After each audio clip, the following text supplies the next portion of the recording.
Not only is it more enjoyable to run when you don't feel like you're sucking wind or grabbing your side every so often, but it actually decreases fatigue because you're ensuring that your muscles are getting enough oxygen to do what you're asking. Amanda here from runtothefinish.com with some tips to help get your breathing under control and ensure you have a better run. First, you need to know that breathing issues are not always just because you're out of shape.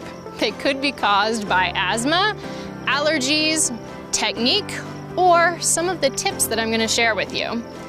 Number one is breathing in through your nose and out through your mouth. This feels a little uncomfortable for some people at first, but let's talk through it.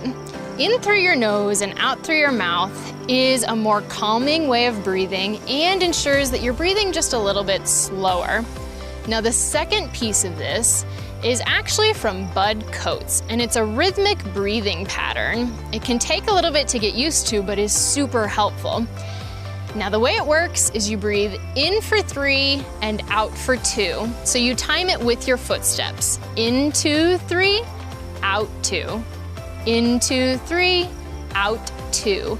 And what you might notice there is that changes the leg that you are landing on out with each time. Bud found that we exert more pressure on the leg when we're breathing out, so by alternating which leg is getting the out breath, we're actually preventing injuries too. I love it when something works for 2 things at once.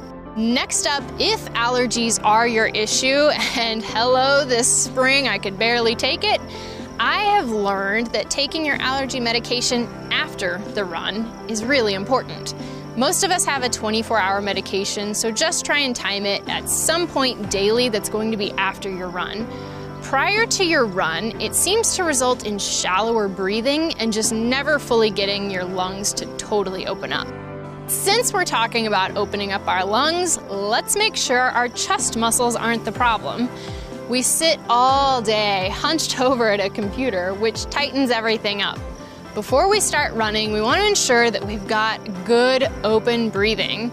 Find a wall, get a little chest stretch, or even just putting your arms in that field goal stance.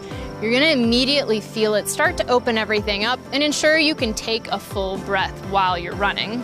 The second piece of that is just spending a little more time on your warm-up. I often talk a lot about the dynamic warm-up, but I found for people who are having breathing troubles that there's a second component which works really well.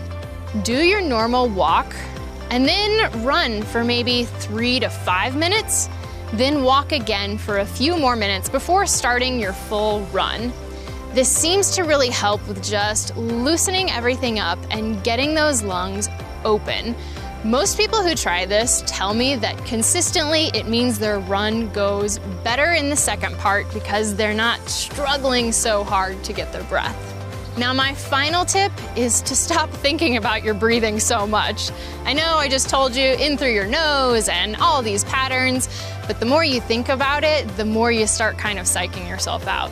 At the beginning of your run, focus on those couple things I mentioned, and then just try to let yourself zone out in terms of your breathing, get into a rhythm. For more running tips and tricks, head over to runtothefinish.com.